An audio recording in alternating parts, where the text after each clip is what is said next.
and put that together,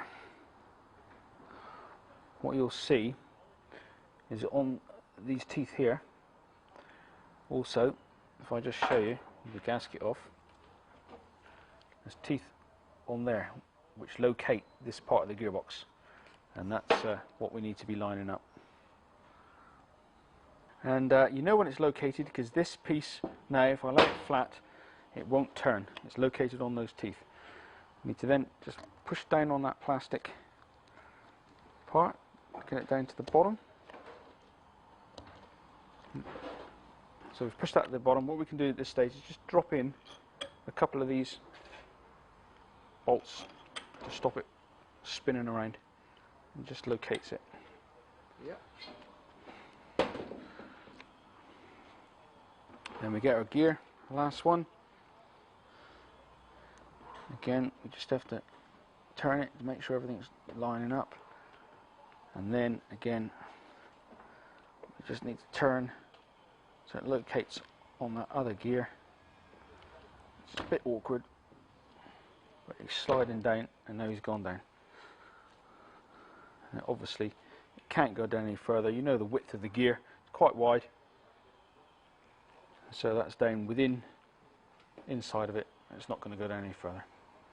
I'll put that to one side at the moment, because what I always do is I put the centre of the winch together first, and then I can work from either end, motor or gearbox.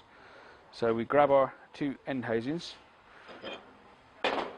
Now, if you remember, we've got a problem here with the bearing seized up, so we're going to have to renew that before we go any further. What you've got to be careful on these is this is aluminium casting, and by hitting this out without supporting this piece, you're going to have a problem. You're going to break that casting. So this needs supporting. Not everyone has got a press to press this out, but they're not that tight and you can tap them out, but you must support this piece here. What you can use is a large socket, and just to stick it on the socket and then tap the bearing out, and make sure that the new bearing will pass through. So knock the other one out. The first thing we do is just get it moving on a solid surface. So we give that a tap, and that's moving fine. I don't know if you can see that on the camera, there's a gap there now. So then we put the socket on there, just supporting that.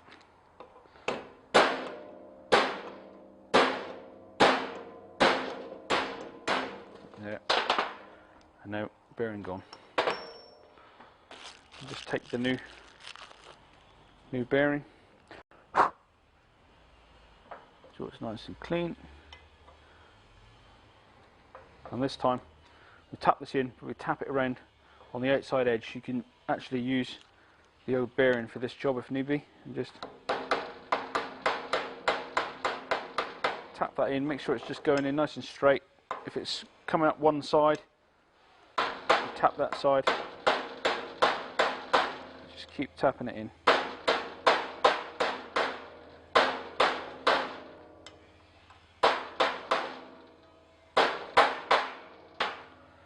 And turn it up just to make sure it's gone right in tight, which that one has. Catch the socket, nice and loose, ready to be put back together again. At this stage we've got to put the motor coupler in. Bearing in mind what I said earlier, was that these lobes have got to be 90 degrees away from the two on the brake. So we look inside there, find out where they are. They're basically there, so I need to put my lobes in at that angle.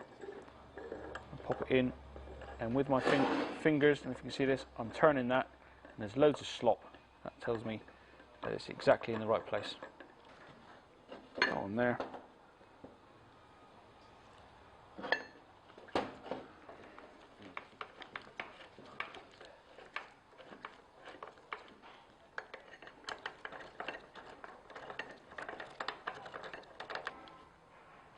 And with this winch, I'm leaving that one out because that's where the bracket goes to hold the contactor on, or the control pack wire.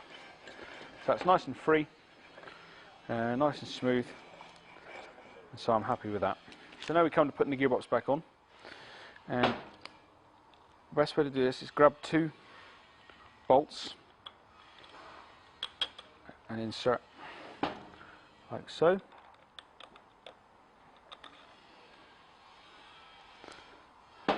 I'll lie it on its side and then pop your gasket on like so. That'll just help keep the gasket in place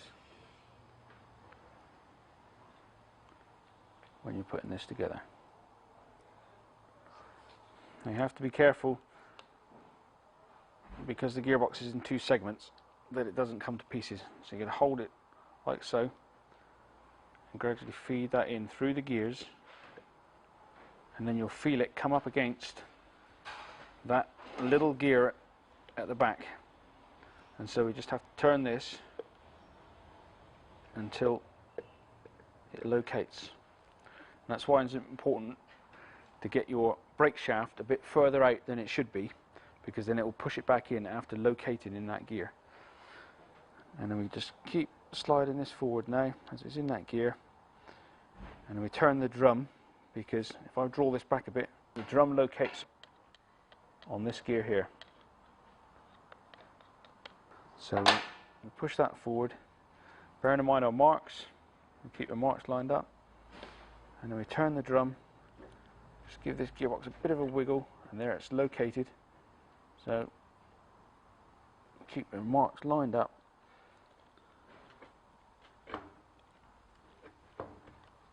and there you feel it going against those teeth that are in the end housing.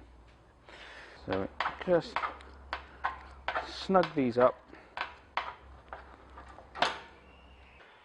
Okay, put those ringer bolts in now, so that's all nice and tight and secure. Next thing to go in is our free spool lever. This piece here locates with the ring that I showed you earlier. So we'll try and put it in, and it won't locate because the gear is in that way a bit too far. So just need to get something just to move it across a little bit, and now hopefully that piece will locate in, which it does. And we should be able to just turn that around quite freely. And now that's turning around. Bring that around, and now it's locked. So that is operating nicely. So we can put this screw back in. Okay, one thing to bear in mind, motors do vary. Some motors have got a washer like this on the end, which has to go back on. That stops the armature moving around from side to side. So this one, when I took it off, has got a washer, so again it goes back in. And then we just hold the motor and pop it in. It is actually worth putting just a little bit of grease on there, not too much because it will just stop running the motor. Just a bit of grease on that shaft, stop it seizing up on that bearing. Now what you can see is the holes here either side can actually line up on the way in.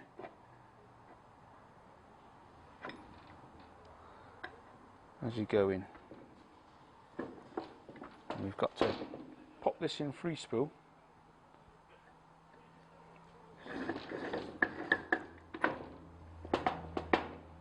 Locates.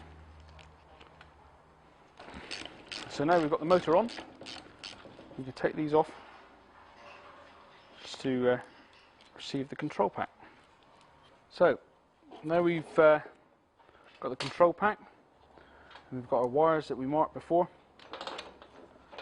and we can get them caught on. And do these again. Now, same principle applies here. We must not get those studs twisting. So we hold the wire the other side this time to stop it going around that way, and we just snug those up. If you feel the thing's going to turn, then you're probably turning it too hard and you've tightened it up enough. Just put some grease on here, and just stops the rust. And it does help then also to pop the boots back on, especially if the older they get, the harder they get. This will help them slide over a bit.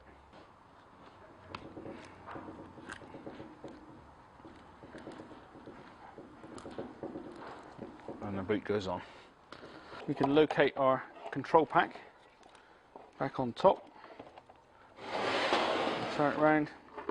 So we've got this bolt here to go in on this bracket. Right, with this one now in place, we're at the stage where we can test it. We need to pop our earth on first.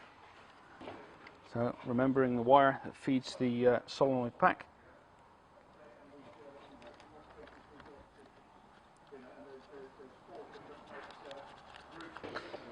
Pop that back up and put our positive back on. Snug it up. And then we connect our positive.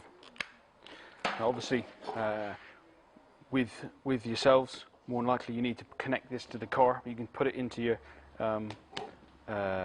bumper and connect up your wires just to do that initial test. And then we'll test it again. Remember to keep tools, keep wires, keep everything free. Just hold on to the top. It's a good idea because the winch will move a little bit, and then we test it.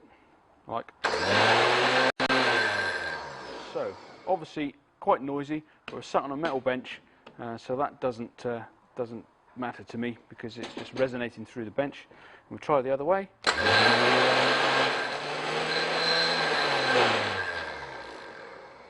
And all is well.